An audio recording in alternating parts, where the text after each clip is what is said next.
മോളെ എന്താ പറഞ്ഞത്? ഏയ് അതൊന്നുമില്ല സുഭാഷ് ചേട്ടാ. ചില ആളുകൾ സഹായിക്കാൻ വേണ്ടി ചിലത് ചെയ്യും, എന്നിട്ട് ഒന്നും അറിഞ്ഞില്ലെന്നുള്ള ഭാവത്തിൽ ഇരിക്കും. മാപ്പാക്കണം ബ്രദേഴ്സ്, ഞാൻ അറിയാതെ ഒന്നാ മുറിയിലേക്ക് പ്രവേശിച്ചു പോയി. മാഡം വരുന്ന കാര്യം എനിക്കറിയില്ലായിരുന്നു. അല്ല, എന്നോട് ആരും പറഞ്ഞൂലല്ലോ. എനിക്കൊരു തെറ്റ് പറ്റിപ്പോയി, പൊറുക്കണം. ശരി.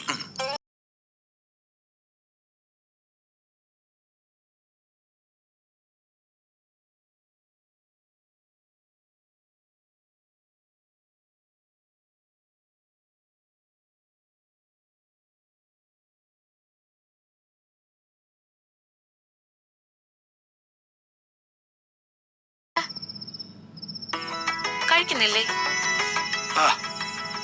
ഇരിക്കണം. സുഭാഷ് ചേട്ടാ, അച്ഛന് ഭക്ഷണം കൊടുക്ക്.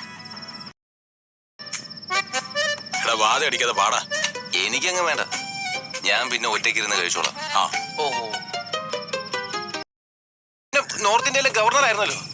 എപ്പോ നോക്കിയാലും നോർത്ത് ഇന്ത്യ. നിങ്ങൾ സത്യത്തിൽ നോർത്ത് ഇന്ത്യ പോയിട്ടുണ്ടോ? വായ അടച്ചിരുന്ന് കഴിക്കാൻ നോക്കാം. വായ അടച്ചാ പിന്നെ എങ്ങനെയാ കഴിക്കുന്നേ? നോൺസെൻസ്. ഞാൻ നോർമലായി. ഓഹോ. ഏട്ടാ, ശരിക്കും ഒരു പുതിയ എനർജി കിട്ടുന്നുണ്ട്.